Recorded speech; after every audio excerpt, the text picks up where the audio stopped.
Good evening po mga paps. For tonight's video po, isang malungkot na gabi po ang magiging rides namin ngayon. Bakit po? Kasi po, i-rehome po natin si Hansel, ang aming pusa. Ayan po. Iatid po namin siya sa kanyang bagong for parents. Hindi po ba? Ngayon po bibiyay po kami papuntang Paniki Tarlac. Doon po yung meet up namin para iatid namin sa kanyang bagong for parents. So, on the way na po kami. Samahan nyo po kami sa rides na to para po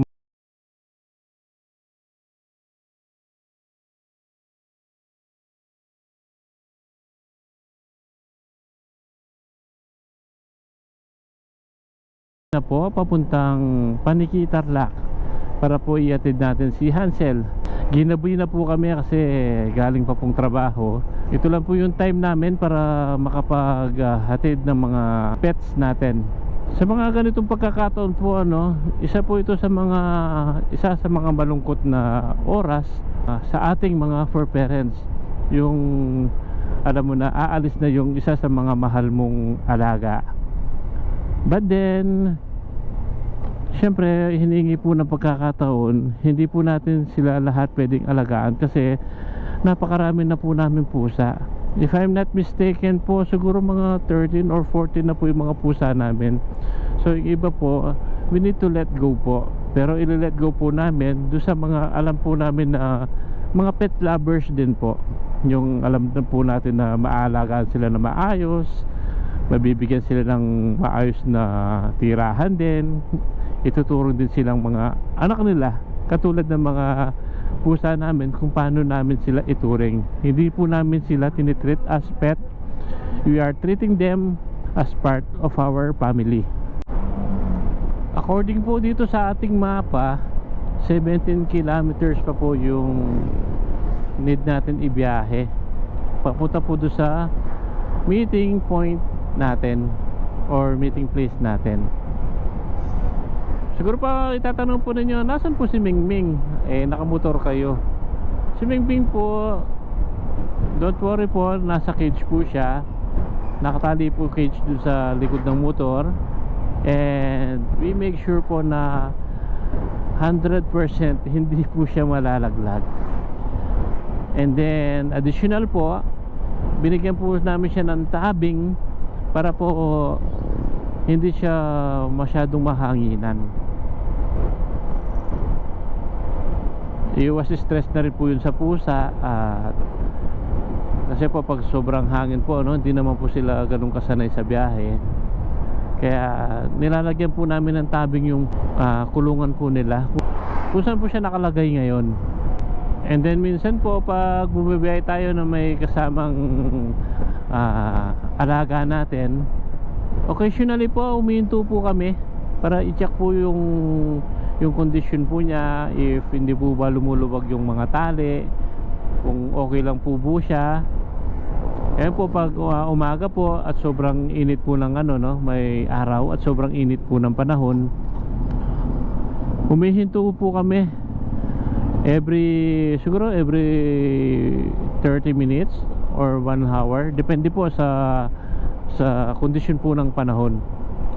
We make sure po na meron po siyang tubig, pinaiinom po namin siya. And then check po namin yung condition niya. If nakita po namin na medyo stress siya, mas mahaba po yung ipinapahinga namin hanggang sa po kumalma siya, makarecover po siya sa pagod, para hindi naman po kawawa yung ating alaga pag binabiyahe natin. Isang palatandaan na okay lang po si Mingming dun sa likod habang binabiyahe natin is hindi po siya umiiyak, kalmado lang po siya. It means po at is lang po siya kung saan siya nakalagay ngayon. Kasi pag stress po kasi yung pusa, iyak po yan ng iyak Tapos hanapin yung mama niya, lalo na puting pa siya. Pero take note po mga paps, hindi po kami nagre-rehome ng pusa if yung pusa po is dumededi pa sa kanyang nanay or hindi pa siya nakakakain mag-isa. Nire-rehome po namin siya kapag alam po namin na kaya na po niya mag-survive without her mom. Kasi kawawa naman po kasi yung pusa kapag inihiwalay mo sa kanyang nanay tapos dumidedi pa. Kaya po yung mga pusa po na nakikita natin sa daan, yung mga kuting po na sobrang bata pa. Minsan po may nakikita tayong mga kuting sa daan, ano, sobrang bata pa. Halos nga hindi makalakad eh, nakakaawa sila. Sana po pag may kuting po kayo at ayaw naman po ninyo silang ikip, wag naman po natin sana silang itapon ng sobrang liit pa nila. If possible nga po, wag po natin itapon eh, di ba? Ipagtanong po natin sa mga kaibigan natin kung sinong may gustong mag-alaga. Minsan may makikita ka sa basurahan, sobrang bata pa ng kuting na iyak ng iyak, hinahanap yung nanay niya. Hindi pa nga niya kayang kumain mag-isa eh, kasi dumidedi pa nga siya. Nakakaawa lang po pag may nakikita tayong mga kuting na ganun. Mas maganda nga po pag may nakikita tayong mga ganun, if kaya din po natin, i-adapt po natin. Pwede naman po yun. Pwede po natin silang kunin and then palakihin. Actually, yung pag-aalaga po ng pusa hindi naman po ganun kahirap. Kasi unang-una po, ang pusa po, nag-groom po yan ng mag-isa. Hindi mo po yan kailangan paliguan araw-araw. Hindi mo kailangang bantayan pag nagpupupo. Kasi po pag nagpupupo yan, marunong po yan, lalo na po pag litter train yung alaga natin pusa. Doon po sa litter box niya, siya magpupupo. So everyday lang po, linisan lang po natin yung yung litter box niya. Tanggalin yung pupo na nandun. Tanggalin po natin yung wiwi niya, di po ba?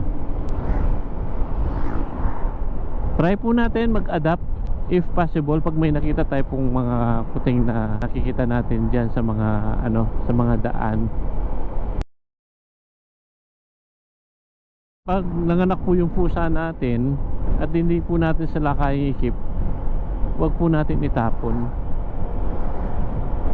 If wala pong mapagbigyan at walang choice talaga kundi i-let go sila, kung pwede po sana maghintay lang po tayo ng mga 2 months, 3 months, 4 months bago po natin sila ihiwalay sa mama cat nila, para po makaka-assure po natin sila na pwede silang mag-survive on their own. At least po makakapag-hunt po sila, makahanap po sila ng pagkain nila, makakahanap sila ng maiinuman nila, di po ba? Kaya sana po yung mga pups natin dyan, no, yung mga ibang tao na nagtatapon po ng pusa, be considerate naman po sana. Wag po natin itapon yung pusa if alam po natin na hindi pa niya kaya mag-survive on their own. Good evening po mga paps. Nakarating na po tayo dito sa may meeting point po natin. Ayun na po si Hansel, ang ating pong pusa na i-rehome. Medyo nagugulot lang po siya sa mga sasakyan kasi po medyo maingay. Ayan po siya. Hintayin lang po natin si for parents para po i-pick up siya dito. Ayan po ang aking asawa. Malungkot po siya ngayong gabi. Kasi mababawasan na naman po yung mga baby niya.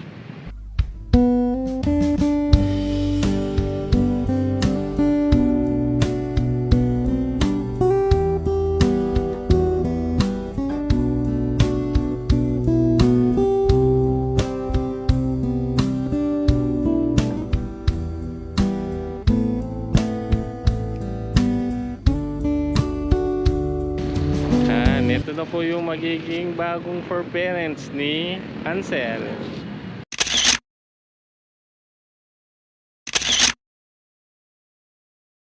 Po mga paps, naihatid na po natin si Hansel dun sa kanyang bagong for parent. isang maiksing meetup lang po ang nangyari ano, kasi gabi na nga po. Tapos uwi pa tayo. And yun po, nakakalungkot. Siyempre napamahal sa atin yung pusa. Ganun po talaga. Pero I think po yung magiging bagong fur parents naman po ni Hansel is certified pet lover naman po. Tulad nga po nakita po ninyo sa video, no? Yakap-yakap niya kagad si Hansel. Kayo madam po na bagong fur parents po, hopefully po ma-enjoy po ninyo si Hansel. And I'm sure po mabait pong pusa yan, kasi lumaki po yan sa pagmamahal at sa pag-aruga. Hindi po yan napabayaan basta-basta. Maraming salamat po madam, if makikita po nyo ang video na to. Salamat po sa pagtitiwala.